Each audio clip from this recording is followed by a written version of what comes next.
buusu isaa jirti bar namatu I think interpreter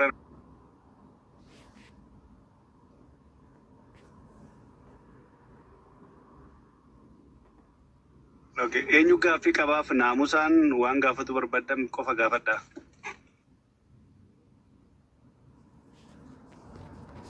Fiin gaafannaa viidiyoon waa baatu maal? Sagaleen kun jira mi guys? Jirame gaafadhaa mee? Warqee obboleettii koo qaali ati gaafa sanii iddoo hojii turte ati iyyuu dura dubbattee jirta.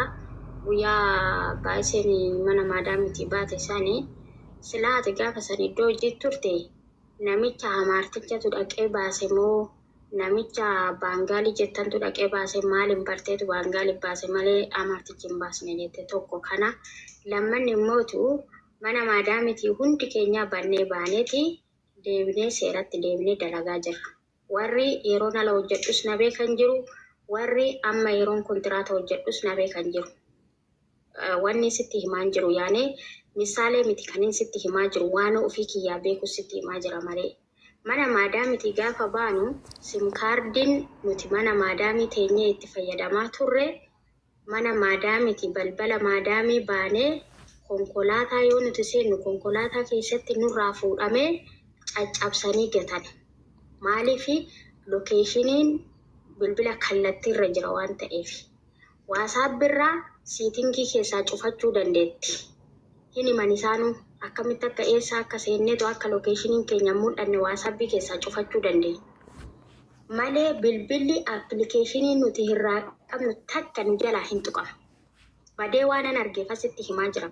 Kijiba namarraa fuudhee osoo hin taane waan ofii kiyyaa beeku. Appilikeeshinii Imo ta'ee, Feesbuukii ta'ee, Waasaapii ta'ee hundi osoo jalaa tuqamee siimii lafti gatamee amma dhufte qofa godhaafi. Maaliif namichi kuni ijoollee irraa bilbila fuudhee appii isaan irraa qaban hunda formaat godhee itti deebisaa siin jennaan akka arabdi lokeeshinii wanti hin jenneefette kunirree sababa ta'uu hin danda'u. Giiftuma ta'u, dhimma amma dhumatoo adaadha ta'u. Viidiyoo baay'een jilbiifadhee si kadhadha. Dhugaan beektu hin jiraa warqii dubbadhu. Maatii wal nu nyaachisin. Atirree obboleettii teenya. Micoon tunirree obboleettii dubbadhu warqiin sodaatin. Yoo biyya san keessa sodaatte Dubaay si fidanna. Kuweet si geeffanna. Jarman irree deemu badhu. Appilikeeshinii akka arabni lokeeshiniidhaan hin takattalleef irraa jalaa balleessan sababa hin taatu. Baanet argine waan ta'eef. Gaafilee koonaa deebisee haa dhokku.